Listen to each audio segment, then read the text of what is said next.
뭐 하늘에서 신도 내려오고 산신도 내려오고 뭐 왔다 갔다 하는데 신과 함께라는 영화 보셨어요?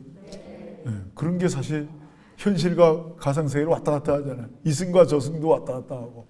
사실 그 메타버스라고 그러는데 메타가 그 메타버스라는 말은 이제 심리학적인 용어에서도 썼어요. 메타 욕구라고.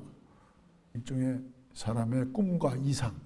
그래서 사실 메타라는 건 약간 번역하면 초월이에요. 초월. 현실이 아닌 그 현실을 초월한. 이거 예를 들어 나의 꿈이 뭐냐? 뭐가 되는 거다. 뭐. 나의 뭐 이상이 뭐냐? 뭐다. 이게 다 사실 메타 욕구죠. 메타 욕구죠. 그런데 이제 그걸 아까도 얘기했듯이 현실과 자기가 원하는 이상과 꿈 이걸 왔다 갔다 한다는 거는 옛날에도 있는 거예요. 이 대표적인 경우가 여러분들 그 영화의 신과 함께 이런 게 이제 일종의 메타적인 거죠. 왔다 갔다. 근데 이거를 가시적으로 보여주니까 전에는 그냥 삼국유사도 메타버스적인 요소는 있지만 그걸 가시적으로 보여준 건 아니잖아요, 그죠?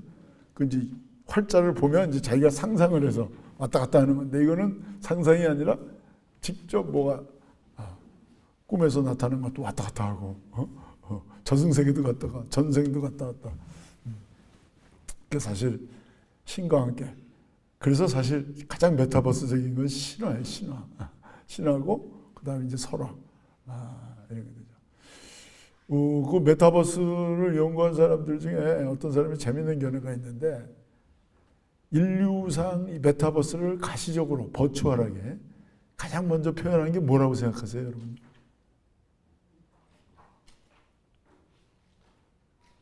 인간이 꿈꾸고 있는 또는 자기가 바라는 그런 거를 이렇게 가시적으로 그려놓은 거. 알타미라 동굴 벽화라고 봐요. 가장 오래된 인류의 가시적인 메타버스 세계는 알타미라 동굴이나 라스코 동굴 벽화라고 하는 거예요. 거기 보면 이제 동물이 그려져 있잖아요. 그 동물 왜 그리는 거예요? 저 동물을 내가 잡아서 사냥을 많이 해서 나와 내 가족을 먹여 살려야 되겠다라는 욕구가 반영된 거예요. 근데 사실 우리나라는 이거보다 더 메타버스적인 그림이 있어요. 뭐 같아요, 여러분들? 방구대 안각합 아시죠? 방구대 안각합 보면 거기 뭐가 있어요? 고래도 있고 사슴도 있고 멧돼지도 있는데 고래만 있어요. 고래에 뭐가 있어요? 작살이 찍혀 있었잖아. 이건 뭐야? 확실하게 잡아야 되겠다는 거예요. 근데 그 옆에 또 뭐가 있었어요? 그물이 있잖아. 또 뭐가 있었어요? 배가 있었잖아요. 근데 어떤 사람이 뭔가 이렇게 의뢰를 하고 있단 말이에요. 그 얘기는 뭐예요? 저 많이 잡게 해주십시오. 신과 함께 그 모습이 있어요. AR이나 VR이나 XR, 증강현실, 가상현실. 내가 저 세계로 가려면 그냥 보는 게 아니에요. 여러분들 그 VR 볼 때 뭐 안경 쓰고 보죠? 그걸 인터페이스라고 그러거든요. 내가 지금 있었던 세계에서 딴 세계로 왔다 갔다 하려면 그 경계면이 있어야 돼요. 경계면.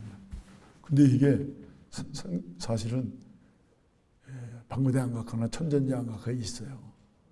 그게 뭘까요? 거기에 여태까지 그걸 사실 해석을 못했어요. 이게 왜 있는지. 근데 내가 이 메타버스를 알면서 이게 왜 있는지 알게 돼요. 거기 탈이 있어요. 탈. 사람 모습에 인면 탈이 있다고. 자, 나는 최강식입니다. 자, 내가 말뚝이 탈을 썼어요. 나는 뭐예요, 이제? 말뚝이 탈이 되는 거예요. 내가 각시 탈을 쓰면 나는 각시가 되는 거예요. 이게 나와 다른 존재로 바뀔 때 뭐가 있어야 돼? 인터페이스가 있어요. 근데 재밌는 건 안각하에 말이야. 다 탈이 있어요. 방구대도 있고 천전대도 있고 이제 좀 이따 볼 고령양년도 탈 모양이에요. 근데 여태까지 사실 이 탈에 대해서 가면이라고 그랬잖아요. 가면. 근데 이 탈이 우리말이잖아요. 그죠? 왜 탈인지 잘 모르는 거예요. 이게 사실. 전문가들도. 근데 난 요즘 새로 해석했어요. 탈. 이 세계를 떠난다. 지금 현실 세계를 딴 세계로 간다. 이게 이제 인터페이스다. 그렇도 돼요? 자, 그럼 이제 이번에는 김수로와 허황옥에 대한 얘기를, 가야에 대한 이야기를 할게요. 이 삼국유사에 있는 거예요. 가락국기. 이 가락국기가 양이 제법 됩니다. 삼국사기에는 가야에 대한 단어만 몇 개 나와요. 근데 가락국기에는 가야의 왕들이 쫙 나오고 왕의 부인 이름이 뭐고 뭐 자식은 뭐고 다 나와요. 그리고 특히 그 처음 시조인 김수로가 어떻게 태어났고 또 그 부인인 허황옥이 어떻게 와서 만나게 됐는지 이 얘기가 아주 리얼하게 돼 있습니다. 처음에 이제 변한 사람들이 구지봉, 김해 가면 구지봉이라고 있어요. 우리말로 하면 이 구지봉이 굿봉입니다. 굿봉. 응? 구지할 때가 이 굿이에요. 굿하는 곳이에요. 굿하는 곳. 그런데 이제 거기서 알이 내려왔어요. 저 하늘에서 뭐가 내려왔다? 청강. 근데 거기에 6개 알이 생겼다? 난생. 여기도 복합적이에요. 근데 6개가 다 알에서 깨어나서 사람이 되는데 어린애가 되는데 하나가 제일 먼저 태어났어. 이거 뭐예요? 그게 수로예요. 수. 제일 먼저. 수석. 로. 드러내다. 그래서 이제 수로라고 했고 먼저 했고 나머지 5은 각자 지역으로 갔다. 그래서 이게 이제 보통 육가야라고 하는 겁니다.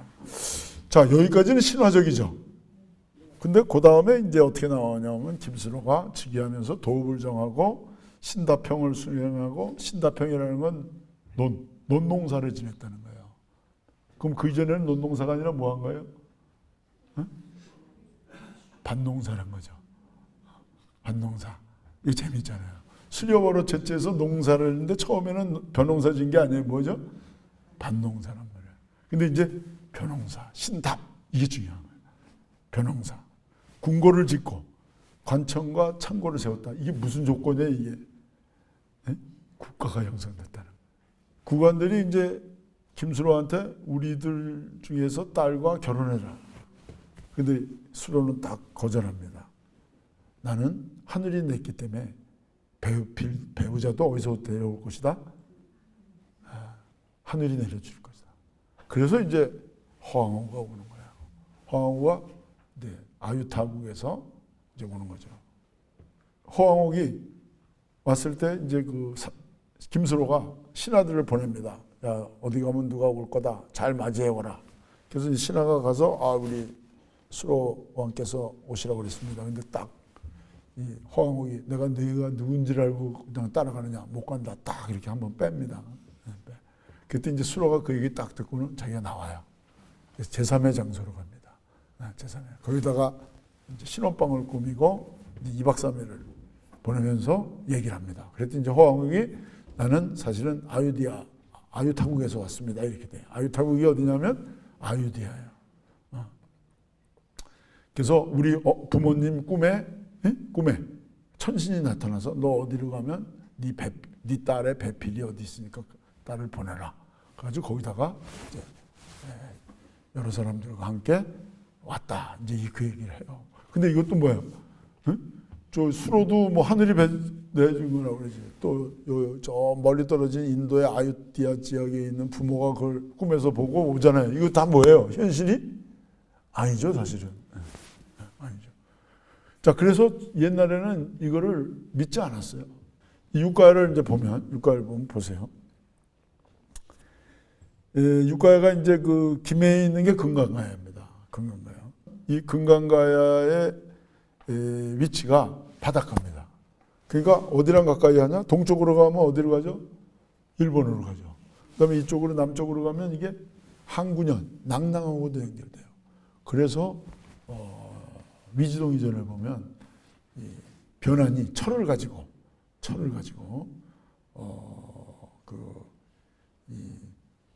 무역, 요즘으로 치면 무역이죠. 무역을 했다라는 그런 기록이 있어요.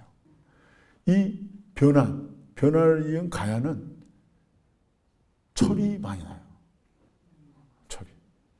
그래서 가야는 이 철을 가지고 그 다음에 아까 얘기했던 신다평, 김해평야의 이러한 벼농사 이런 걸 가지고 잘 경제적으로는 굉장히 풍요로운 지역이었어요.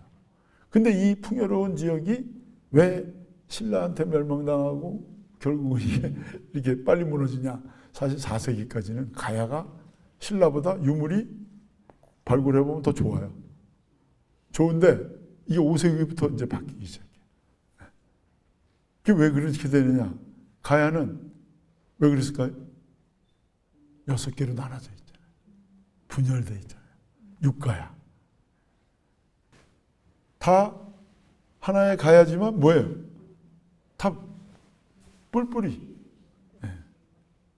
이거 어디 생각하시면 되냐면 중동 지방을 생각하시면 돼요. 중동이 뭐예요? 석유가 나니까 풍요롭잖아요. 풍요로운 대신 뭐야? 이게 뭐 미국도 관심 있지, 중국도 관심 있지, 러시아도 관심 있지, 뭐 영국, 뭐 강대국들이 다 거기에 관여되니까 어떻게 전쟁터가 되는 거예요. 이 가야가 그렇게 돼요. 가야가 철이 있으니까 하나가 됐으면 힘이 되는데 이 나눠져 있으니까 뭐야? 다 이렇게 각각의 이해관계가 다른 거예요. 이해관계가 다르니까 외려 이 철 때문에 갈갈이 찢기는 거예요. 갈갈이. 그래가지고 전쟁터만 되는 거예요. 전쟁터. 근데 532년에 이제 금강가야를 신라가 멸망시키고 562년에 대가야를 멸망시키면서 신라가 가야 지역을 차지하잖아요. 그 다음부터 신라가 확 바뀝니다. 철 있죠. 그 다음에 생산, 농산물 생산 있죠. 거기 무기 있지. 예? 거기다가 더 중요한 게 있어 또. 가야에 예? 인재들이 있었어요. 대표적인 사람이 누구예요? 김유신이에요. 김유신. 이걸 딱 끌어안았어요. 끌어안아가지고 신라하고 가야가 하나의 힘으로 한강으로 가는 거예요. 그래서 한강을 차지하는 거예요. 한반도의 패자는 한강을 누가 차지하느냐였거든요. 백제가 가장 강할 때는 한강을 백제가 차지했어요. 그러다가 고구려가 강할 때는 장수왕이 밀고 내려와가지고 고구려 거였어요. 근데 이제 신라가 강하니까 진흥왕 때 밀고 올라갔죠. 이 한강 내 땅이다. 딱 말뚝 박았어요. 그게 뭐라고 그랬죠? 진흥왕 순수비예요. 자, 가야 땅이 내 거다. 딱 말뚝 박았어요. 이게 뭐예요? 창녕 순수비. 근데 고구려 땅 쭉 올라갔어요. 바닷가를 타고. 그게 마을령 황초령이에요. 옛날에는 DMZ가 없었어요. 철조망이 없었어요. 그 뭐예요? 그 말뚝이 이 경계의 말뚝이. 한강 지역을 마지막 승자가 신라가 되는 겁니다. 한강 지역은 뭐에 중요하다고 그랬어요? 아까? 자, 한강이 있으면 뭐예요? 농토가 많잖아요. 그럼 농토가 많으면 뭐가 많아요? 사람이 많죠.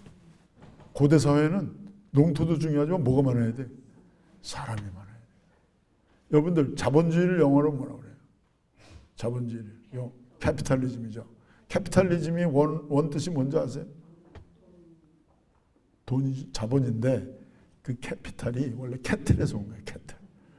짐승 마리수. 고대 사회는 뭐예요? 양, 말 이거 많이 갖고 있는 사람이 부자인데 이모 사람이 많아야 돼. 소위 우리가 노예제 사회라고 그러잖아요. 네? 그리스 로마 시대에는 부자냐 아니냐 뭘로 하는 거예요? 노예수를 가지고 하는 거예요. 그러니까 사람 요즘 말로 맨파워. 이 캐피탈이라는 게 그런 뜻이거든요. 그러니까 물산도 많아야 되지만 뭐래? 인적 물적 기반이라고 그러잖아요. 우리가 인적 물적 기반. 인, 사람, 물. 중세사회가 되면 토지. 중세사회 부자는 뭐예요? 토지가 많으잖아요. 그러면 이제 근대사회는 자본이 많아야죠. 화폐금융. 요즘은 이제 코인 뭐 이런 게 많아야 되는 거와 마찬가지로 시대에 따라서 이게 바뀌는데 이 신라는 이 인적 자본을 물적 자본을 가야를 가지고 해서 이제 한강까지 밀고 왔어요. 근데 이 한강에는 아까도 얘기했지만 농토도 많지만 사람이 많아요. 근데 또 하나 중요한 게 하나 있어요. 한강을 찾아야 되면 뭐죠? 한강을 찾아야 되면 이 점. 중국과 통하는 거예요. 이 당시에 선진 사회는 어디예요? 중국이죠. 중국. 당항성을 차지하면서 왜 당항성이냐? 당이 이게 중국이라는 뜻이에요. 중국과 통교해야 선진 문물을 받아들여요. 그리고 그게 결국 고구려가 왜 멸망했어요? 수나라, 당나라 혼자 했을 때는 다 밀어냈잖아요. 그죠? 신라하고 당나라가 힘을 합하니까 협공을 하니까 이게 못 버틴 거란 말이에요. 수당도 힘이 없어서 고구려를 멸망시킨 게, 못 멸망시킨 게 아니에요. 힘은 되는데 어디? 아까 얘기 양성체제 해가지고 청야전술을 해서 산성에 들어가니까 한 달 지나면 죽고 배고파서 도망가야 돼. 근데 군량미를 누가 해준 거예요? 신라가 해줬단 말이에요. 김유신이 가서 해주거든요. 그러니까 뒷배가 딱 든든하니까 결국 된 거죠. 그러니까 신라가 통일할 수 있었던 중요한 거는 한강 차지하는 건데 한강을 차지하게 된 계기는 뭐냐? 가야를 자기 걸로 한 거예요. 그래서 요즘 말로 하면 TK하고 PK가 손을 잡았다 이렇게 얘기하는 거예요. 이걸. 자, 근데 이 얘기를 하려고 내가 아까 이 뒤에가 있었네. 야, 아까 아유타국에서 왔다. 야, 근데 그때 진짜 인도에서 여기까지 왔겠나? 응? 항해술이나 조선술 뭐 여러 가지.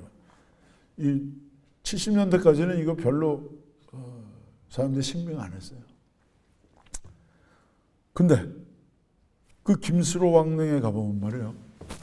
이 고기가 이렇게 탑을 가운데 두고 이렇게 이런 문양이 있어요. 이걸 쌍원문이라고 그래요. 고기 두 마리가 이렇게. 근데 이게 말이에요. 아유디아 지방에 이 문장이에요. 이게. 네? 네. 문장.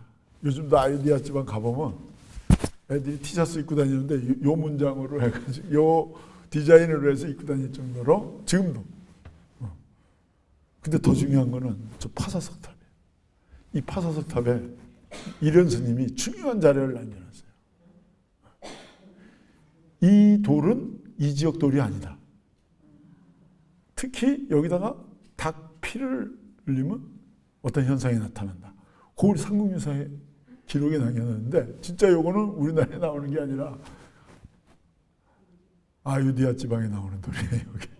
그리고 거기다가 이련 스님이 얘기한 대로 닭 피를 물면 거기서 현상이 나타나는 게 똑같은 거예요.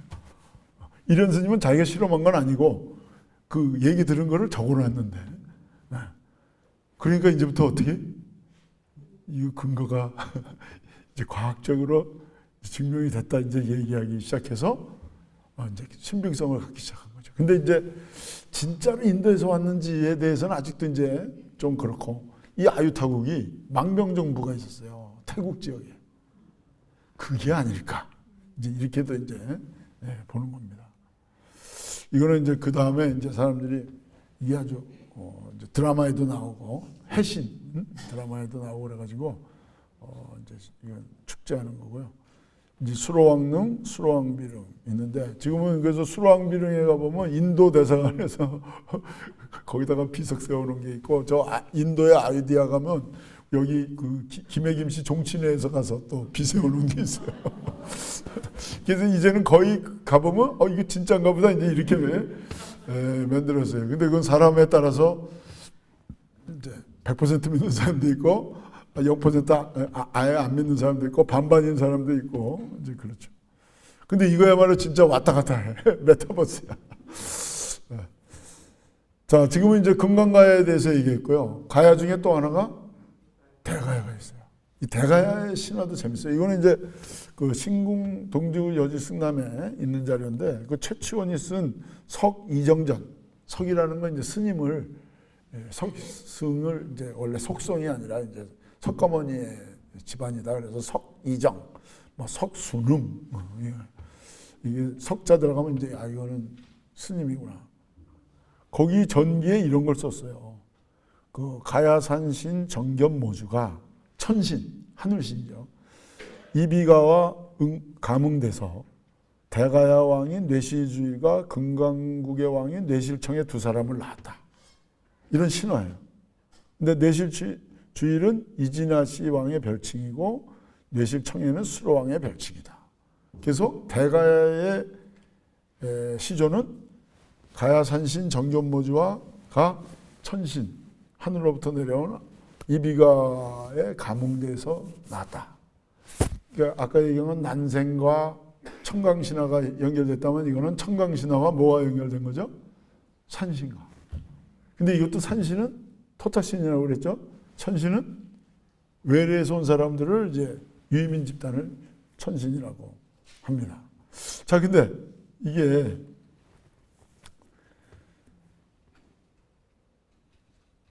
심하니까 뭐 그런가 보다. 그런데 이게 말이에요. 해인사 가보면, 해인사 여러분들 가면 주로 이제 법당으로만 주로 가잖아요. 그 올라가기 전에 오른쪽에, 근데 여기 국사각이라는 데가 있어요. 거기 가보면 이 그림이 남아있는데, 그려져 있는데, 요게 정견모주고, 산신. 요게 이진하시예요. 그걸 그려놨어요. 이거 왜 그려놨냐? 옛날부터 이게 그려서 내려온 거예요. 그 마치 왜 선도성모 수의불사조에 보면 그 불보살과 오학신군이 산신입니다. 같이 모셔라 그랬더니 그렇게 했다 그랬죠. 네, 남아있어요. 근데 이거는 언제 그린 건지 몰라요. 물론 지금 보여드린 이 그림은 오래된 그림은 아니에요. 근데 이 그림은 그냥 그대로 그린 건 아니에요. 막 상상해서. 그전에 이런 그림이 있었던 거를 어느 정도 시간이 지나면 다시 그립니다. 근데 우리나라도 초상화나 이런 그림 보면 이걸 이모본이라고 그래요. 이모본이라는 거 뭐냐면 오래됐는데 초상화가 낡아. 그럼 어떻게 해요? 그걸 보고 또 그리는 거예요. 또 그리는 거예요. 그러니까 이건 가짜는 아니죠. 모조품, 어떻게 보면 모조품이라고 볼 수는 있지만 이거를 뭐 가짜로 만들기 위해서 한 게 아니라 오래돼서 그걸 보면서 모델로 해가지고 그대로 그린 거예요. 리모델링, 그 좋은 말씀이시네. 이게 배워야 되는데, 이게 배웠어요. 리모델링, 이렇게 쉽게 한마디로 하면 될까? 네. 리모델링 했어요.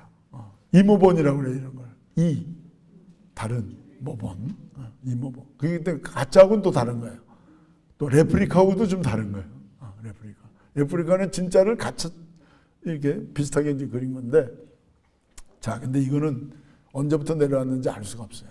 근데 더 중요한 자료가 있어요. 이게 뭐냐? 고령에 가면 양전동 안각화라는 게 있어요. 고령에 가면 양전동 안각화. 고령 가시면 한번 꼭 가보세요.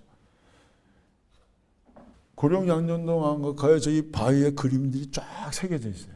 근데 이 그림의 중요한 모티브는 뭐냐? 동심원. 동심원이라는 건 원점이 하나고 원이 여러 개 있는 거예요. 동심원. 저거는 이제 여러 가지 가면형이라고 많이 해요. 가면형. 탈이란 말이에요. 탈 좀 비슷하죠? 탈. 여기가 어떻게 보면 눈 같기도 하고 여기 입 같기도 하고 머리가 이렇게.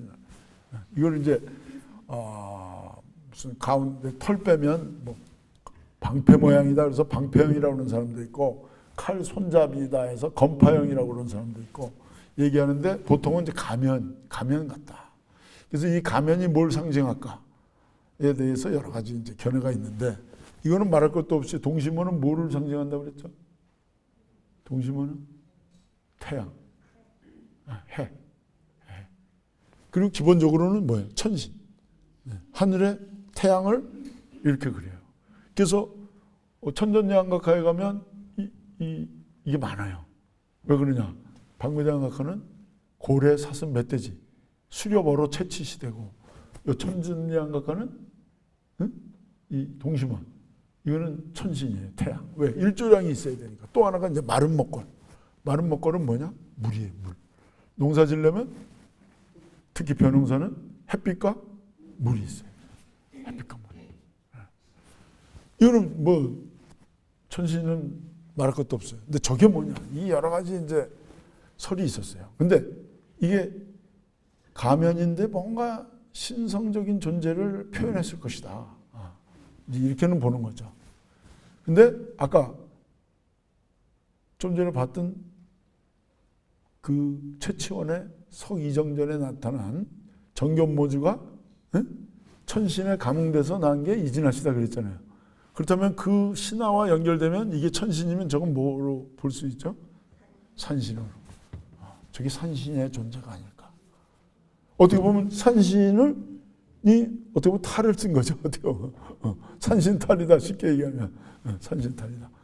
그러면 아까 얘기했던 대가야 신화하고 지금 이 안각화가 내용이 연결시킬 수가 있죠. 그래서 그렇다면 근데 이 안각화는 청동기 시대 내지는 초기 철기 시대예요. 근데 이 시기가 사실은 기원 전후한 시기라고 본다면 이거는 뭐 같은 시기라고 볼 수 있어요. 근데 요게 여기만 나타나요. 고려에만. 여기 보면 인활이라는 데 안각화가 나오는데 이 인활이 안각화에도 저기 보면 동심원하고 또 같이 나타나는 게 뭐예요? 응? 저 가면형이 같이 나타나요. 우리나라의 안각화가 발견된 게 거의 40개 되는데 이 동심원하고 가면형이 같이 나타나는 건 고령밖에 없어요. 그렇다면 고령 대가의 신화와 이거를 연결시킬 수 있지 않을까. 그러면 신화의 내용도 우리가 어느 정도 더 신빙성을 갖게 되고 이 안각화에 있어서 가면형이라는 것도 저게 바로 산신을 뜻하는 거구나. 이렇게 이제 해석을 할 수가 있는 거죠. 제가 이거 답사하러 갔다가 제가 이제 고려대학교 오기 전에 대구에 있는 효성여자대학교에 10여 년 있었는데 그때 이제 대학원생들하고 또 조사하러 갔다가 또 새로 하나 발견했어요. 새로. 거기도 똑같이 동심원하고 가면형 같이 나왔어요. 그래서 이거는 뭐 고령만 있는 거는 뭐 지금까지 나온 것 중에 틀림없어요. 자, 그러니까 아까 고구려나 백제나 신라, 백제는 좀 이제 다르고 신라 뭐 이런 거 보면 이 난생신화하고 청강신화가 이렇게 복합적인데 비해서 이 고령은 대가야는 난생신화는 없고 청강신화와 뭐죠? 산신신화. 이게 이제 더 이제 시대가 내려온 거를 이제 우리가 볼 수가 있습니다. 그래서 이렇게 가락국기의 내용을 보면 우리가 삼국시대의 고구려 백제 신라 말고도 고대사회 고대국가에서 중요했던 나라가 뭐죠? 가야라는 걸 알 수 있어요. 그래서 어떤 사람은 이제 삼국시대가 아니라 사국시대로 하자 이렇게 이제 주장하는 사람이 있어요. 가야까지. 근데 가야만 넣으면 안 되고 뭐 또 하나 내야 된다? 부여도 넣어야 돼요. 부여. 고구려 백제 신라가 있었는데 부여는 그보다 좀 앞서고 가야는 좀 뒤게 나타나서 빨리 없어졌지만 한 500년간을 거의 같이 있어요. 그러다 보니까 우리가 이제 삼국사기 삼국유사 때문에 삼국시대라고 그러는데 사실 우리에게는 북쪽에는 부여, 남쪽에는 가야가 있었기 때문에 사국시대가 아니라 오국시대라고 해야 된다. 오국시대라고 해야 된다. 근데 이 가야 그래서 사국시대라고 하면 부여가 우리 역사에서 없어진단 말이에요. 네. 근데 이미 손진태라는 학자는 해방 직후에 이 주장을 한 바가 있어요. 근데 이제 우리가 자꾸 삼국시대 이제 많이 듣다 보니까 이제 바꾸기가 어려워서 그런데 사국시대로 할 바에는 이제 오국시대로 해야 된다. 그다음에 오늘 쭉 이렇게 신화 얘기를 해드렸는데 여러분들 이 신화 내용을 보면서 우리가 여기서 주목해야 될 게 있어요. 이건 굉장히 현실적인 얘기도 있고 가상적인 얘기도 있지만 이 신화의 무대를 잘 생각해 보면 우리 삶에 있어서 뭐가 중요한가가 이제 나타나는 거죠. 하늘, 천신이 나타나고 산신이 있어야 되고 바다가 있어야 되고 그렇죠. 이런 것들이 그다음에 먹고 살려면 뭐가 있어야 돼? 농경을 해야 되고 또 뭐예요? 농경을 하려면 뭐가 있어야 되죠? 철이 있어야 돼요. 철. 이런 게 신화에 다 들어가 있어요. 농경, 그다음에 바다에서 오는 거. 왜? 안에서 육지만 있으면 뭐예요? 교류를 못 하잖아. 교류를 못 하니까 밖에서 와야 교류가 되잖아요. 인적 뭐예요? 물적 교류. 그렇기 때문에 김수로가 국안에 따르고 결혼하는 걸 안 하고 나는 딴 데서 올 거다 그랬잖아요. 그 얘기 뭐예요? 우리끼리만 살면 안 되고 새로운 문화가 와야 된다. 그래서 이게 이제 인류학적으로 조계원을 하는 중요한 이유예요. 족외원이라는 말이 있어요. 그건 뭐냐? 자기 안에서 족내원을 하면 그 사회는 성장 확대 발전하지 못해요. 실제로 근친을 하는 경우는 또 뭐 유전병도 걸리고 이런 것도 있지만 A라는 사회와 B라는 사회가 서로 인적 물적 교류를 해야 서로가 발전하고 또 필요할 때는 동맹을 맺기도 하는 거죠. 이런 것들이 알게 모르게 신화성에 나타나요. 신화 속에.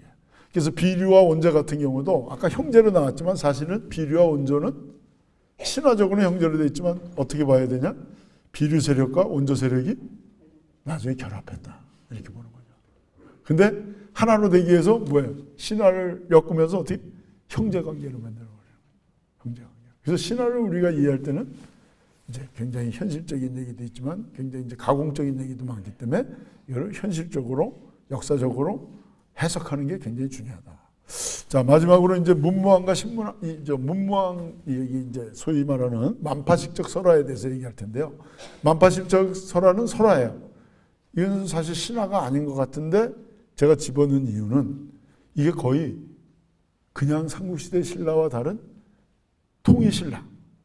어떻게 보면 백제를 멸망시키고 고구려를 아우른, 물론 고구려 땅 전체를 아우르진 못하고 대동강과 원산만 이남의 것만 차지했지만 통일신라의 일종의 건국신라 같은 성격을 갖고 있어요. 이 자세히 한번 보시면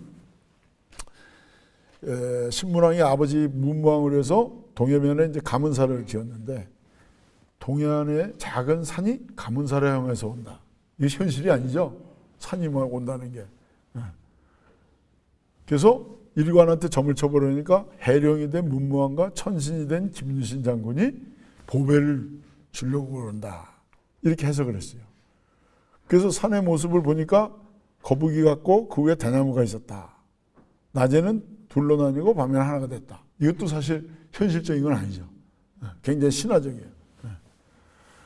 그리고 9일이 지나서 왕이 그 산에 들어가서 거기서 대나무로 된 피리를 만들어서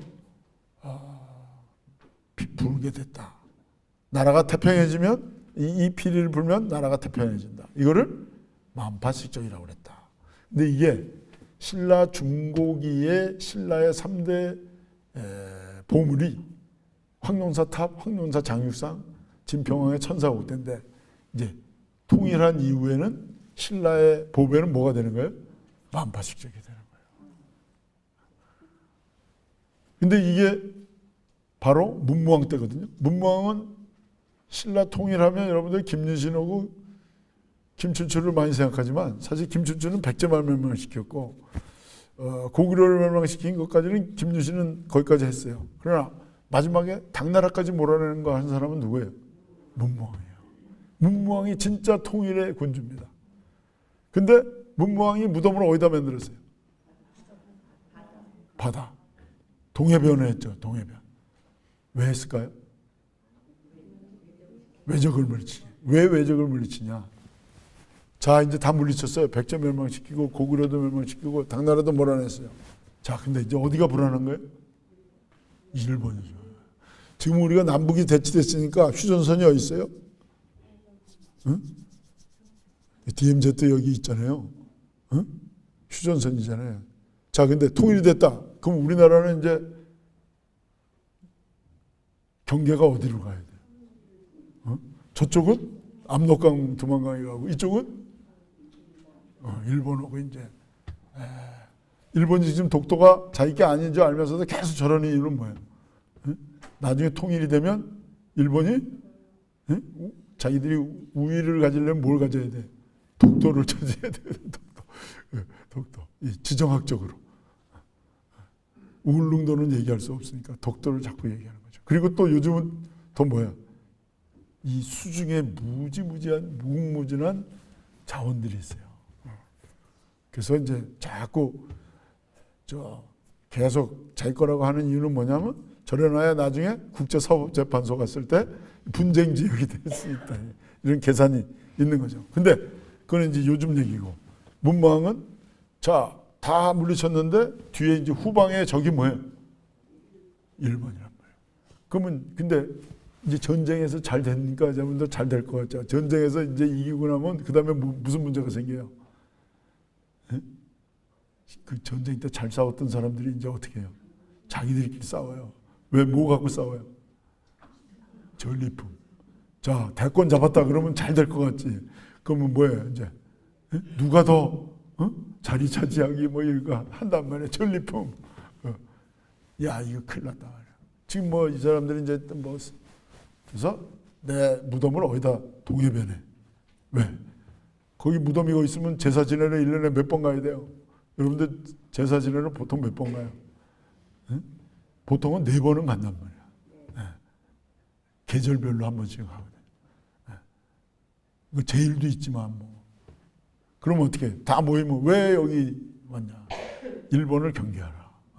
왜 일본을 경계하냐? 여기 보면 문망 10년 이게 670년인데 일본이 국호가 왜에서 일본어로 바뀐 해가 670년.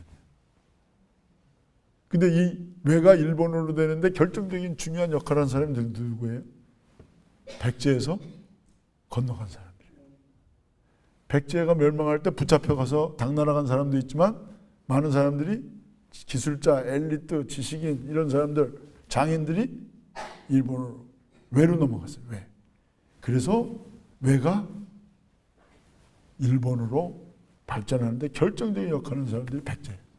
그 백제 사람들은 어떻게 하겠어요? 저 신라 원수는 원수. 자기 나라를 멸망시킨 원수예요. 어떻게든지 어떻게 해야 돼? 복수해야지. 복수. 근데 지금 지배층들은 삼국 통일했다고 뭐예요? 응? 띵까띵까 응? 하고 서로 전리품 차지하고.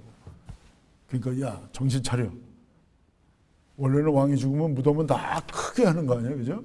근데 자기는 딱 화장시키고. 그래서 이제 불교식으로 했다 이렇게 이제 말을 하는데 사실 문무왕이 화장한 이유가 있어요. 이전에도 불교가 들어왔는데 화장을 안 했거든요.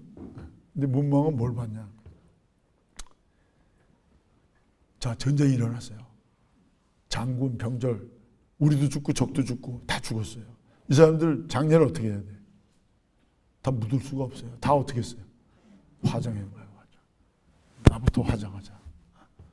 이 문무왕이라는 사람은 내가 볼 땐 정말 대단한 사람이야. 이런 것까지 우리가 생각을 안 했는데 생각해보면 그 이후에 이제 왕들이 화장을 하는 거예요. 그 이전에 왕들은 화장 안 했어요.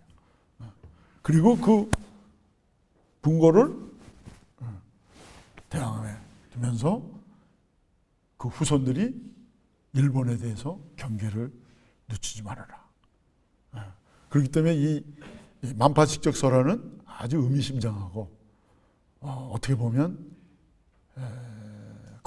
통일신라의 건국신라 같은, 그러니까 신라라는 말이 나라가 있으니까 건국이란 말을 안 맞는데 하여튼 그 삼국 시대의 신라가 아닌 통일된 신라. 여기에서 이제 중요한 게 뭐냐면 문무왕이 뭐가 됐다고 그랬어요? 해령이 됐다고 그랬어요. 바다에 대해서 이제 주목을 해야 된다는 게 있고 또 하나가 용이 됐다는 의미가 있어요. 용. 사실 용신화가 이제 나타나는 겁니다. 이 용신화는 어떤 의미가 있느냐? 중국의 문화가 이제 상당히 들어온 거예요. 용하면 다 중국 걸로 알잖아요. 그러니까 이전의 신화와 달라진 거예요. 그 이전의 신화는 하늘에서 내려왔다든지 또는 바다에서 왔다든지 또는 산신과 어떻게 됐다든지 아래서 태어났다든지 이런 신화예요. 이건 고대적 신화예요. 이제는 무슨 신화? 어떻게 보면 중세적 신화예요. 그 이후에 왕건, 이성계 다 무슨 신화예요? 다 용이에요. 용. 왕건의 아버지는 용건이고 그 다음에 이성계는 뭘 불렀어요? 용비어천가를 불렀죠. 용비어천가. 이게 이제 왕의 존재가 용. 이거 여기서 중세신화다. 중세신화다. 이 고대신화와 중세신화가 이제 다르다는 그런 걸 보여주죠. 여기 보면 가문사지 가보셨어요? 신라가 통일하면 탑이 2개가 됩니다. 쌍탑. 가문사 동탑, 서탑 되는데 불국사도 석가탑, 다보탑 뭐예요? 쌍탑이죠. 이게 이제 신라가 통일했다는 걸 보여주는 아주 중요한 건데 이 가문사 터에 가보면 이 지금 유구만 남아있는데 저 밑으로 이렇게 쫙 이렇게 통하게 돼 있어요. 근데 삼국유사의 만파식적설화에 거기 보면 용이 그 가문사로 들어온다라는 기록이 있거든요. 이게 실제로 들어왔는지 안 들어왔는지 모르지만 들어오게 거기다가 구멍을 내놨어요. 이런 건 정말 메타버스로 표현하면 기가 막히겠죠. 용이 샥 와가지고 절로 딱 나타나는. 자, 오늘은 시간이 돼서 이 정도 마치겠습니다. 예, 수고하셨습니다.